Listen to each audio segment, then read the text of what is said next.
गुफ्तगू में मैं जरा लंदन जाना चाहूंगा। लंदन में इरफान हाशमी साहब हैं, हमारे कुलीग हैं।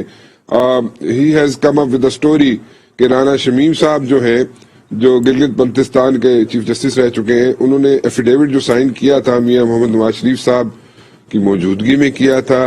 अगर किया भी था उनकी मौजूदगी में तो उसके क्या असरात क्या पड़ सकते हैं, मैं वो जानना चाहूंगा। इरफान साहब कैसे हैं आप, खैरियत से? Sir God is very kind Rana साहब, thank you. That's good, that's good.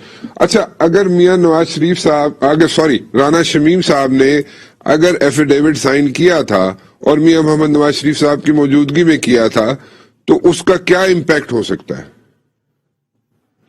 देखिए, जो एविडेंस है उसकी रोशनी में हमने पाकिस्तान में पिछले कुछ दिनों से, बल्कि कुछ हफ्तों से ये चीज चल रही थी और नून लीग अपने आप को डिस्टेंस करती हुई नजर आई।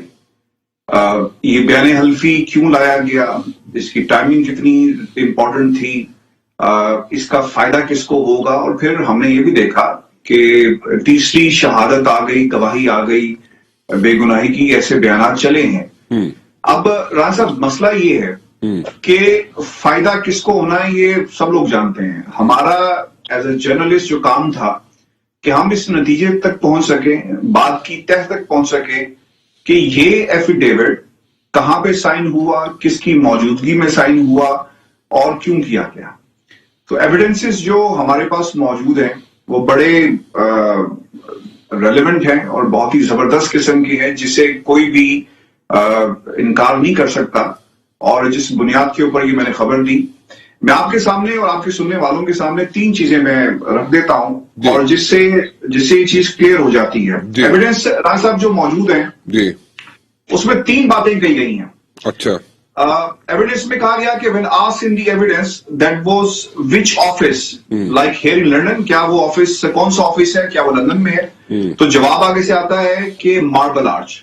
अच्छा, फिर एविडेंस के अंदर ही फिर जो चीज है Guthrie was further asked, he was in Nawaz Sharif office, क्या वो नवाज शरीफ के ऑफिस में थे, they were like quite cosy when they were in there, क्या वो बहुत ही दोस्ताना माहौल में थे, तो उसका भी जवाब आता है पॉजिटिव और वो कहते हैं कि जी बिल्कुल ऐसा ही है। तो मेरा ख्याल है कि ये तीन चीजें बड़ी रेलेवेंट हैं और जिस तरह बार बार ही बात कही गई कि हमारे ताल्लुकात जरूर हैं, लेकिन राना साहब के बेटे यहाँ पे आए थे अहमद, उनसे मेरी बात होती रही तो उन्होंने भी खैर डिनाई किया, माना नहीं कि ये एफिडेविट कहाँ साइन हुआ, कौन शामिल था वगैरह, किसी ने जवाब नहीं दिया, किसी तरफ से कोई जवाब नहीं। मैं इरफान साहब, I have been a journalist myself, like in the print media, I have been working for the print media for like almost 16 years।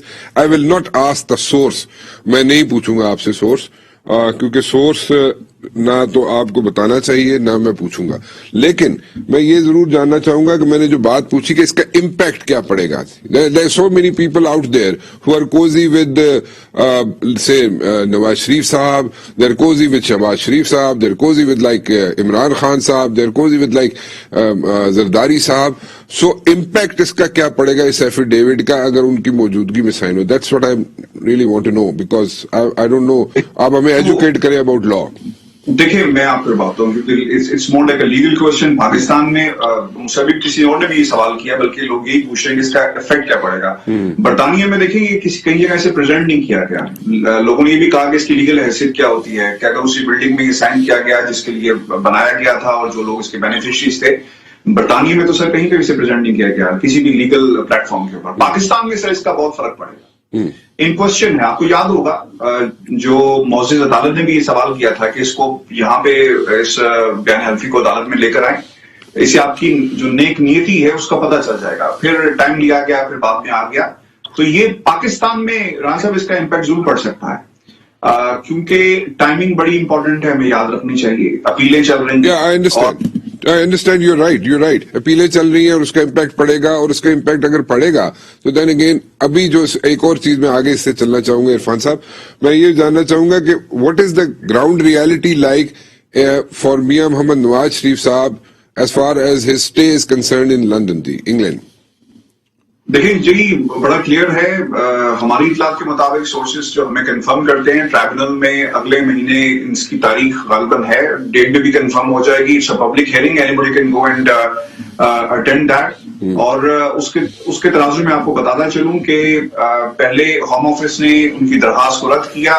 6 महीने की एक शिक है, एक क्लॉ है, लॉ मौजूद है कि आपको बरतानिया आप इससे ज्यादा देर नहीं रह सकते।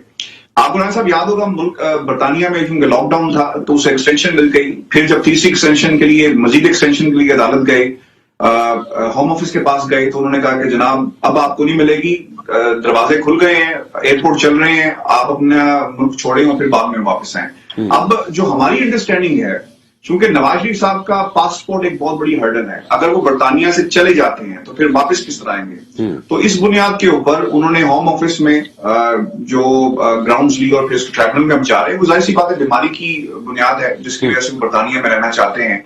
और फिर उसको अगर इस लेवल से भी उसको चैलेंज जिस तरह किया गया, अगर फैसला इनके खिलाफ आता है तो फिर टियर 1 है, फिर दूसरा आपके पास से दूसरा लेवल है, फिर तीसरा लेवल है, यानी अभी भी 1 से 1.5 साल का टाइम इसमें गुजर सकता है बहुत आसानी के साथ। बिल्कुल ठीक, बिल्कुल सही। और अगर 1.5 साल गुजर गया तो फिर मेरा ख्याल है कि पॉलिटिकल सिनेरियो में पाकिस्तान में इलेक्शन और फिर यहीं से बैठ के तहरीक चलेगी, जिस तरह सेक्रेटेरिएट, लंदन सेक्रेटेरिएट का तो डिक्लेयर हो गया, उन्होंने कह दिया कि लंदन ऑफिस जो है एक काइंड ऑफ सब ऑफिस और नवाज शरीफ। सो पॉलिटिकली ये जो खबरें पिछले 3-4 दिन से बड़ी गर्म है कि जनाब वो जाएंगे, मुझे तो नजर नहीं आ रहा। ओके, बिल्कुल ठीक है, बिल्कुल ठीक है।